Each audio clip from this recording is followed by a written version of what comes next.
when you observe yourself within, you see moving images, a world of images, generally known as fantasies.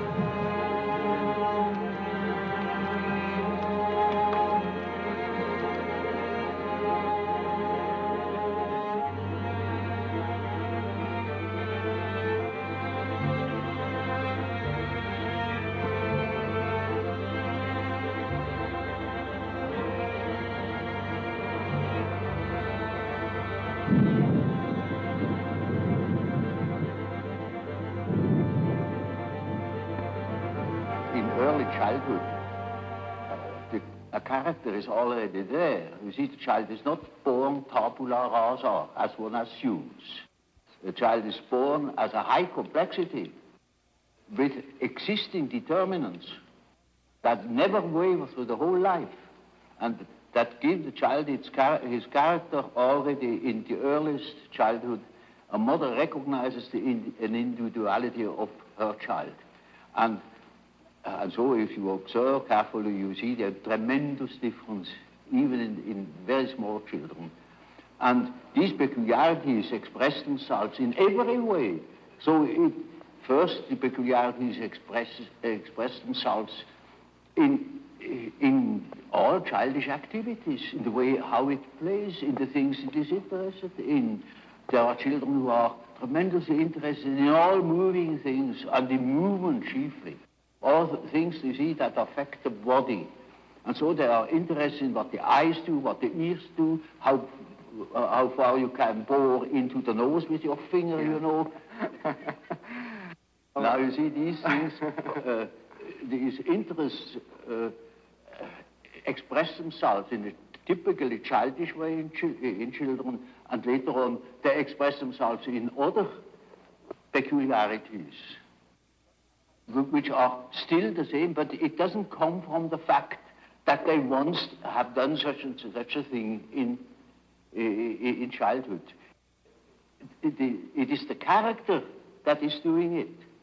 There is a definite inherited complexity. You see, we are born into a pattern. We are a pattern. We are a structure that is pre-established through the genes. It is a biological order of our mental functioning, as for instance our biological or physiological function follows a pattern, or the behavior of any bird or insect follows a pattern, and that is the same with us. Man has a certain pattern that makes him specifically human, and no man is born without it. We are only deeply unconscious of these facts because we live all by our senses and outside of ourselves. If a man could look into it himself, he would discover it. And when a man discovers it, in our days, he thinks he's crazy. And he may be crazy.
instance, there are individuals who have an amazing knowledge of themselves, of the things that go on in themselves.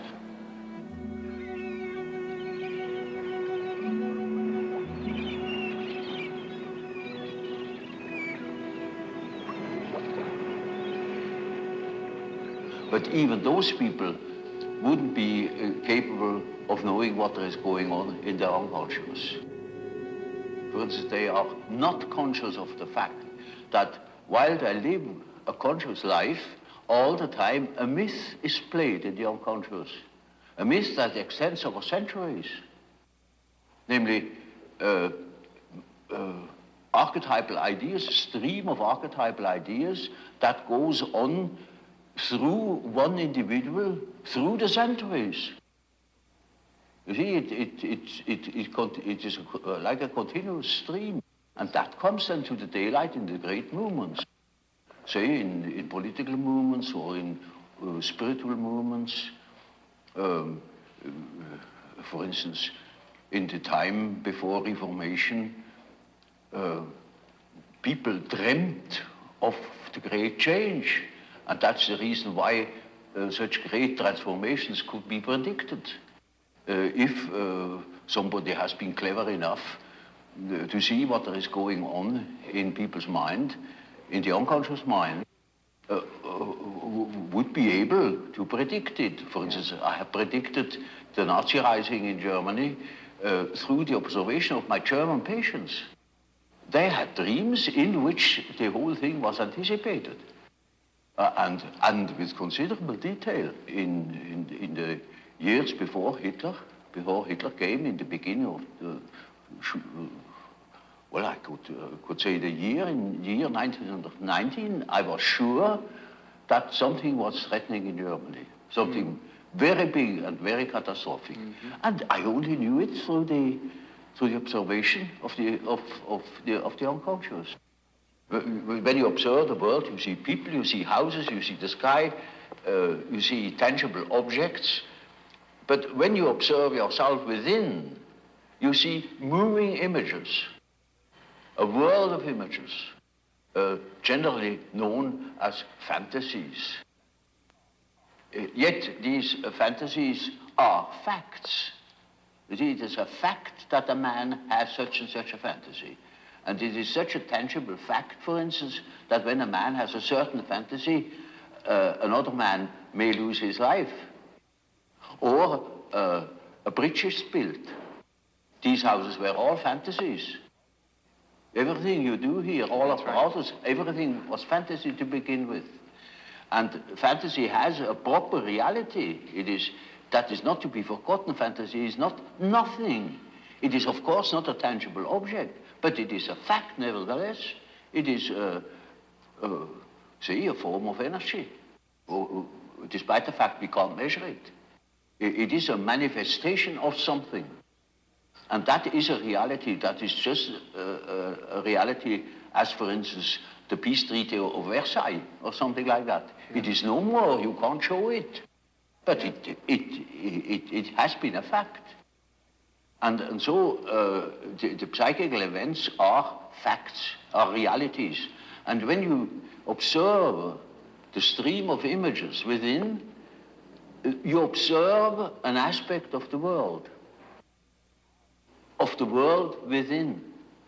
And so, you see, the man who is going by the external world, by the influences of the external world, say society, or perceptions, sense perceptions, thinks that he is more valid, you know, because this is valid, this is real.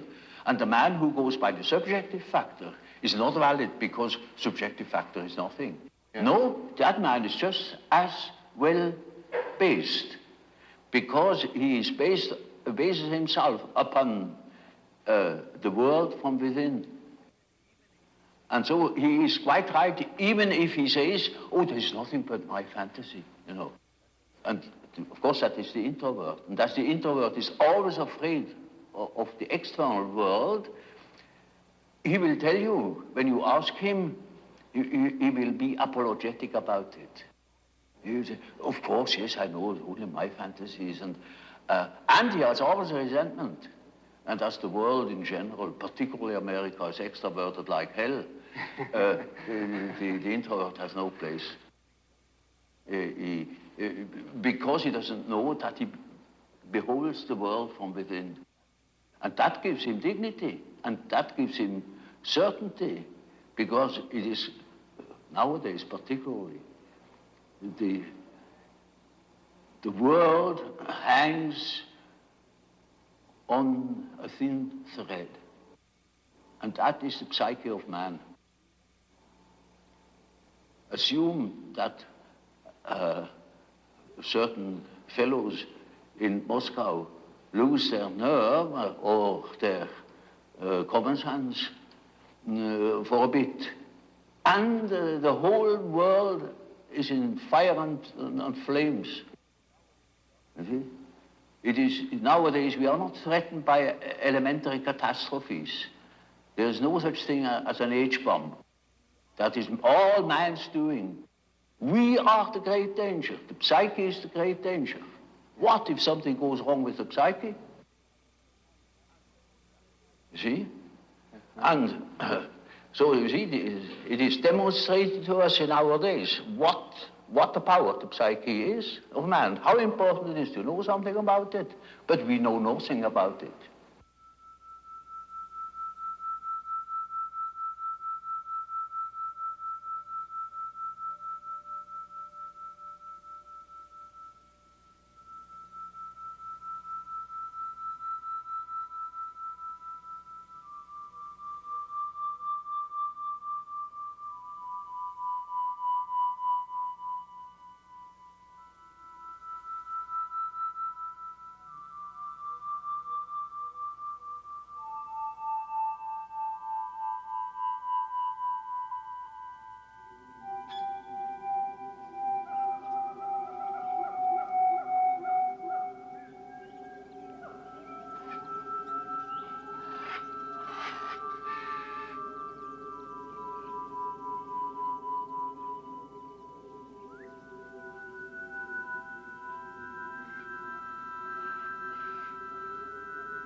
Man is born with a certain functioning.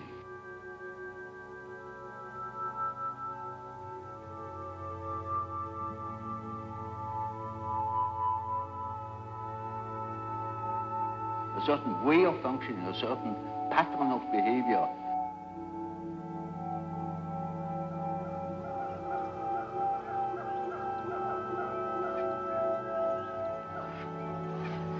And that is expressed in the form of archetypal images or archetypal forms. For instance, the way in which a man should behave is given by an archetype. And therefore, you see, the primitives tell such stories. A great deal of education goes through storytelling. You see, if you are unconscious about certain things that ought to be conscious, then you are dissociated. And then you are a man whose left hand never knows what the right is doing and counteracts or interferes with the right hand. Now, such a man is hampered all over the place. Yes. American life is in a certain way so one-sided and so déraciné, uprooted, that you must have something to compensate the earth. You see, you have to pacify your unconscious all along the line because it is in absolute uproar. Yeah. So at the slightest provocation, you have a big moral rebellion in America. Look at the rebellion of modern youth in America, yeah. The sexual rebellion and all that, because yeah. the real natural man is just in open rebellion against the utterly inhuman form of life. They are absolutely divorced, you know, from nature, in a way, and that accounts for that drug abuse. I noticed with my patients, particularly with people that are in public life, that they have a certain way of presenting themselves. For instance, take the doctor. He has a certain way. For instance, he has good bedside manners, and he behaves as one expects a doctor behaves. He may even identify himself with it and believe that he is what he appears to be. And so when he's a professor, he's also supposed to behave in a certain way so that it is plausible that he is a professor, you know. So the persona is a certain complicated system of behavior which is partially dictated by society and partially dictated by the expectations or the wishes one nurses oneself. Now, this is not the real personality, in spite of the fact that people will assure you that that is all quite real and quite honest, yet it is not.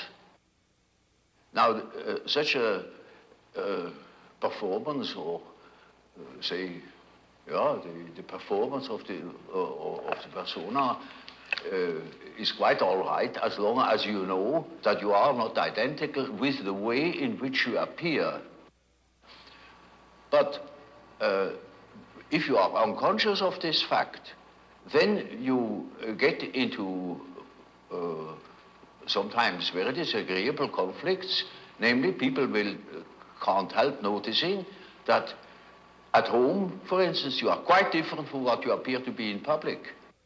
And people who don't know it stumble over it in the end. They deny that they are like that, but they are like that. They are it. And then you don't know, now, which is the real man?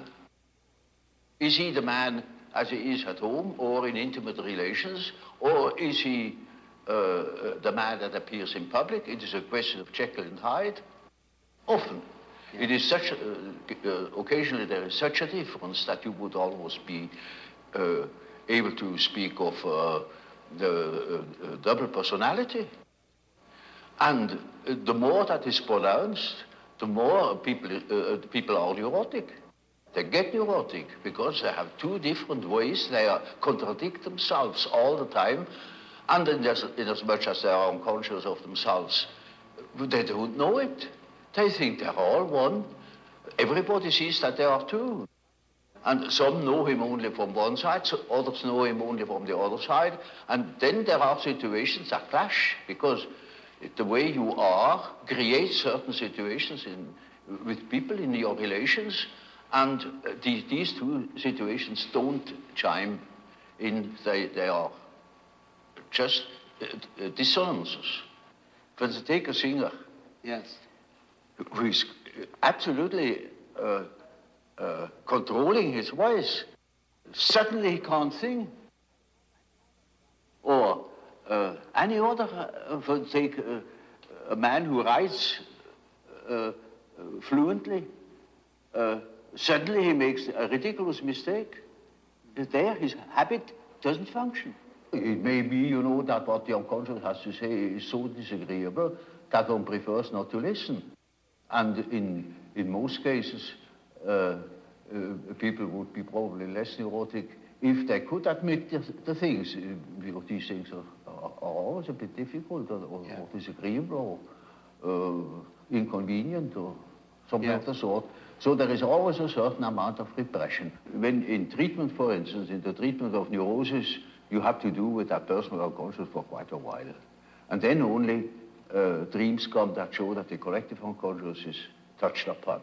Yes. Now, as long as there is material for personal nature, you have to deal with the personal unconscious.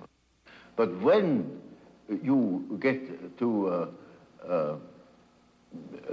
say, to a question, to a problem, which is no more merely personal, but also collective. You get collective dreaming.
is no system about it in therapy.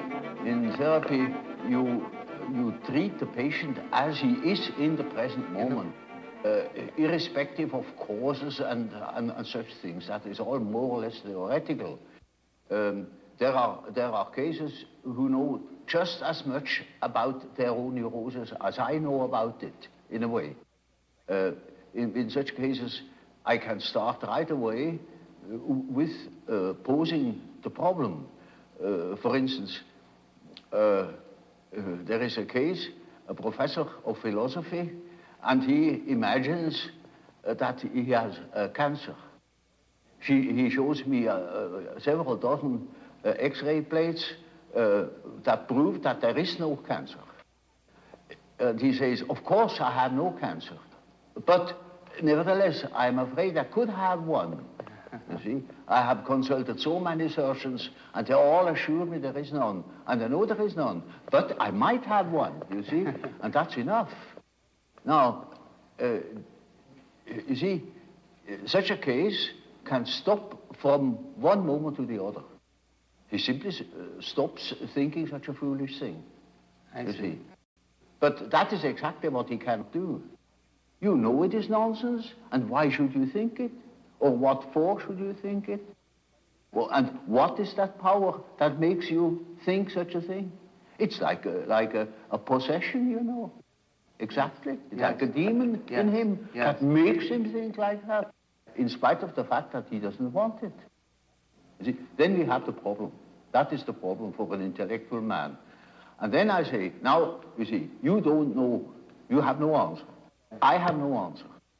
Now what are we going to do? I say, now we must see what you dream, because the dream is a manifestation of the unconscious side. Right. Now he never has heard of the unconscious side. So I must explain to him that he has an unconscious, and that the dream is a manifestation of it, and if we succeed in analyzing the dream, we might get an idea about that power that makes him think like that. You see? In such a case, one can begin right away with the analysis of dreams. And in all cases that are a bit serious, mind you, this is not a simple case, this is a very serious and difficult case, in spite of the simplicity of the phenomenology, of the symptomatology. In all cases, after the preliminaries, as it were, history of the family, the whole medical anamnesis, etc., we come to that question. What is it in your unconscious that makes you wrong, that hinders you to think normally? And then we are there where we can begin with the observation of the unconscious. And then, day by day, one goes on by the data the unconscious produces. You see, we discuss the dream, and that gives a new surface to the whole problem. And he will have another dream, and the next dream gives again an answer, because the unconscious is in a compensatory relation to consciousness. And after a while, we get the full picture. And if he has the full picture and has the necessary moral stamina, well, then he can be cured. But in the end, it is a moral question whether a man applies what he had learned or not.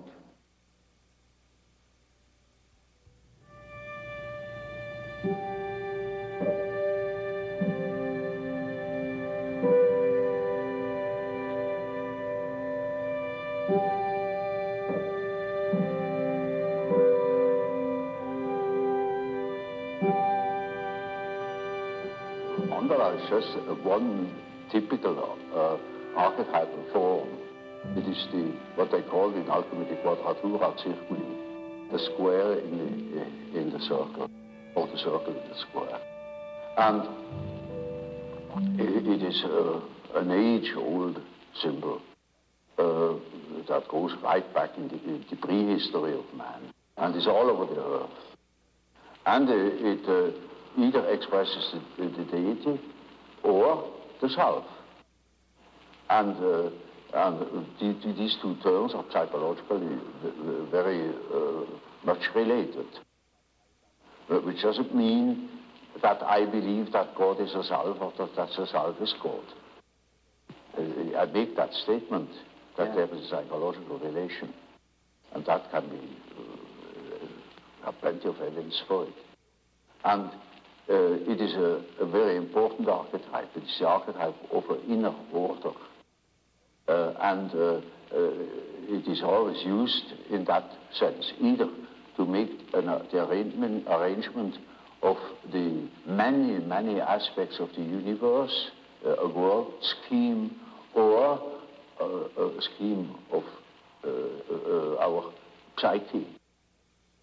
And it expresses the fact that there is a center and a periphery. And it tries to embrace the whole. It's a symbol of wholeness. So you see, in a moment where, say, during a treatment, when there is great disorder and chaos in a man's mind, then this symbol can appear as in the form of a mandala in a dream, or when he makes imaginary fantastical drawings or something of the sort. There it spontaneously appears as a compensatory archetype, bringing order, showing the possibility of order, centeredness. And it means a center which is not coincident with the ego, but with the wholeness. It is wholeness. It is our wholeness, which I call the self. The self is the term for wholeness. And I am not whole in my ego. My ego is a fragment of my personality. Total self, So you see, that the center of a mandala is not the ego, it is the whole personality. The whole self. The center of the whole personality. And it plays a very great role in the East, for instance. But in the Middle Ages equally. And then it has been lost, it has been thought of as a mere sort of allegorical, decorative motive.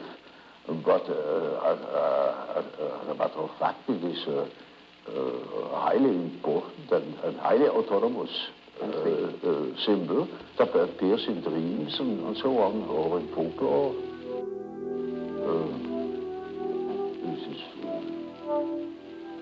This is, one could easily say that the main archetype.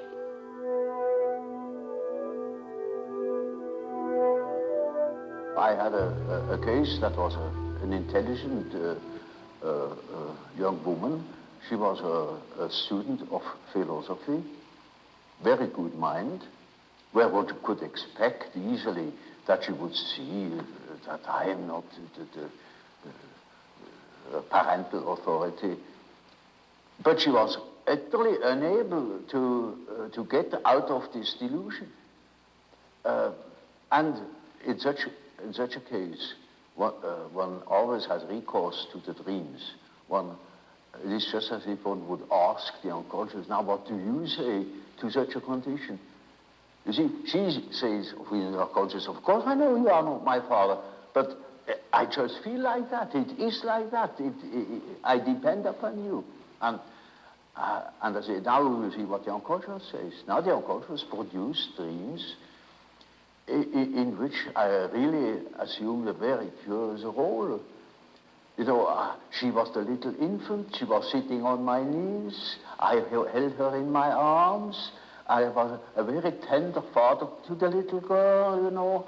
And the last dream of that series was, I cannot tell you all the dreams, was that it was out in nature. I stood in a field of wheat, an enormous field of wheat that was ripe for harvest.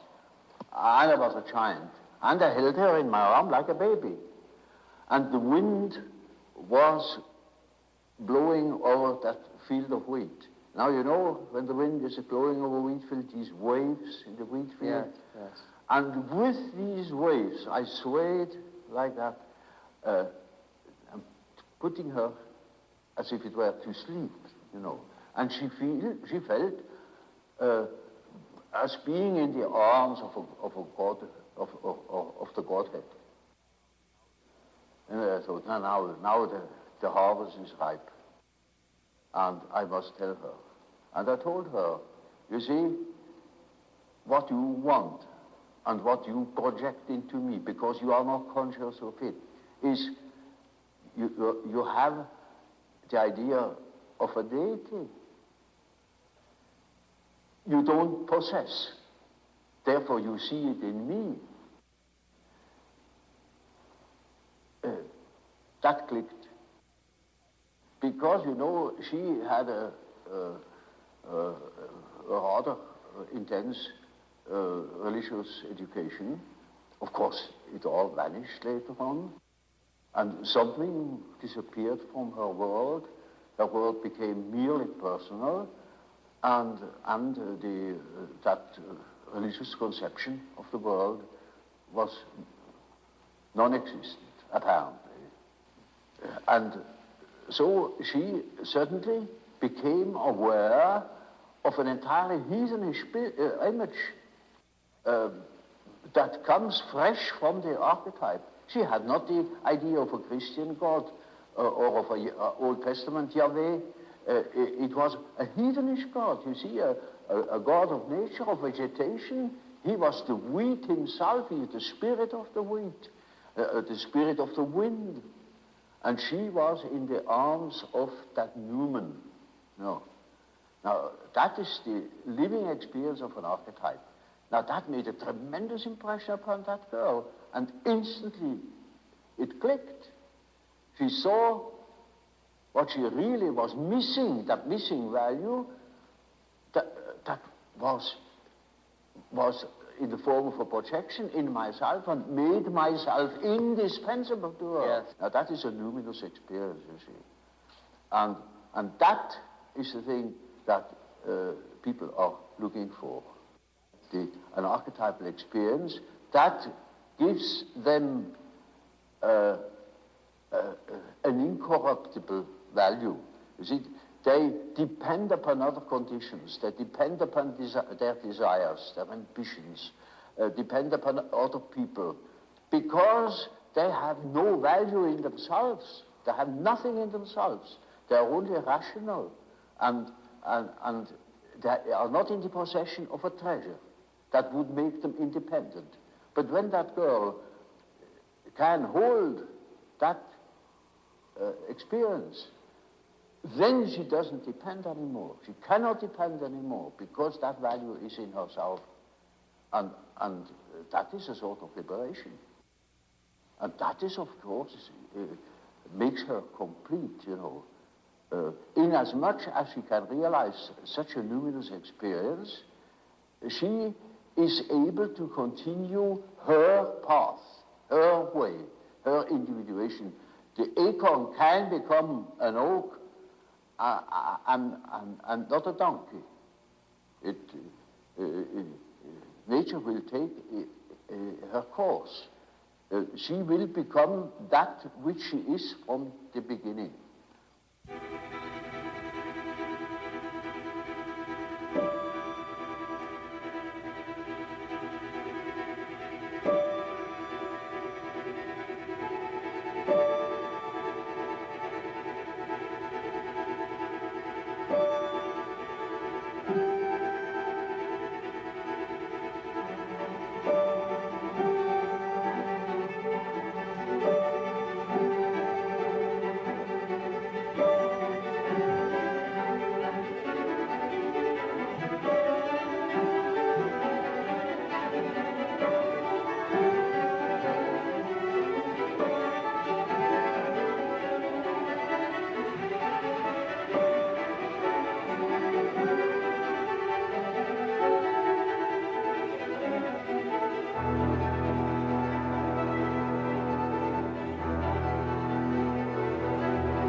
it is a procedure that has many stages or levels. If you treat an ordinary case of neurosis, it may only go as far as healing the symptoms or giving the patient such an attitude that he can deal with his neurosis. Sometimes it takes you a week, sometimes a few days, sometimes it is just one consultation in which I clean up a case. It is, of course, always the question to know where or what. It needs a good deal of experience, but other cases take very long, and you couldn't send them away because they wouldn't. They want to know more. They make they make the whole process of development. They that goes from stage to stage, a widening out of the mental horizon. You cannot imagine how one-sided people are nowadays. And so it needs no end of work to get people rounded out or mentally more developed, more conscious. And they are so keen on it that for nothing in the world they would quit. And they are not shy of spending money on it. As each plant, each tree grows from a seed and becomes in the end, say, an oak tree, so man becomes what he is meant to be. At least he ought to get there. But most get stuck. They could get much further if they had heard proper things or if they had spent the necessary time on themselves. But this is not popular, you know, to spend time on oneself, because our point of view is entirely extroverted.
Mythology is a pronouncing of series of images that formulate the life of archetypes. And so the statements of every religion, of many poets and so on, are statements about the inner mythological process, which is a necessity because man is not complete if he is not conscious of that aspect of things. So, you see, a man is not complete when he lives in a world of statistical truth. He must live in a world of his biological truth. That is his biological truth. That is not merely statistics. Yet our natural science makes everything to an average, reduces everything to an average, and of course, all the individual qualities are wiped out.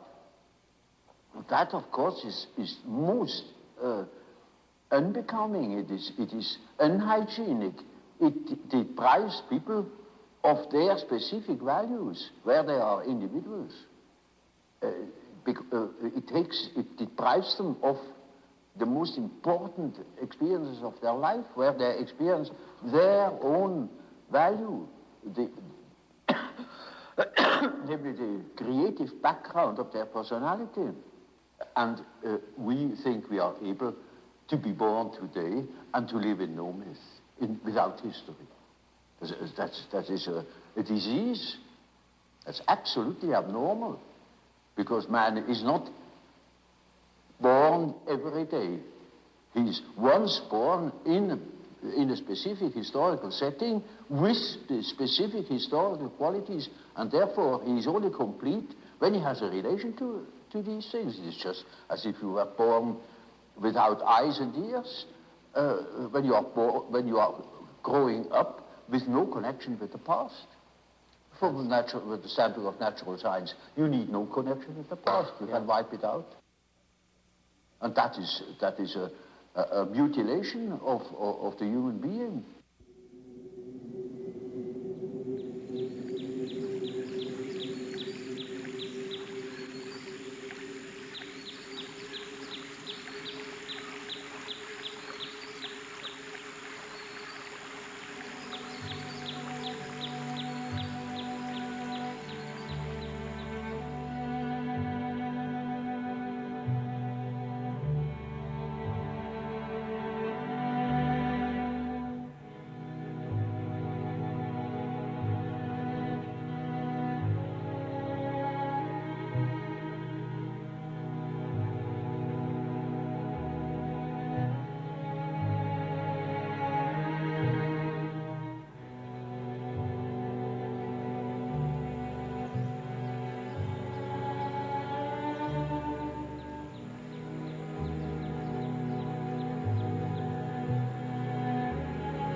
Self is merely a term that designates the whole personality.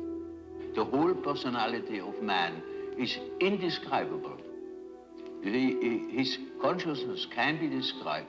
His unconscious cannot be described, because the unconscious, as I must repeat myself, is always unconscious. And it is really unconscious. It really does not know it.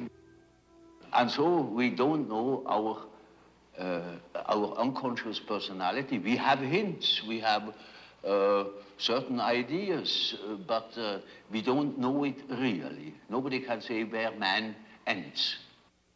That is the beauty of it, you know. Yeah. It's very interesting. Yeah. The unconscious of man can reach God knows where. There we are going to make discoveries.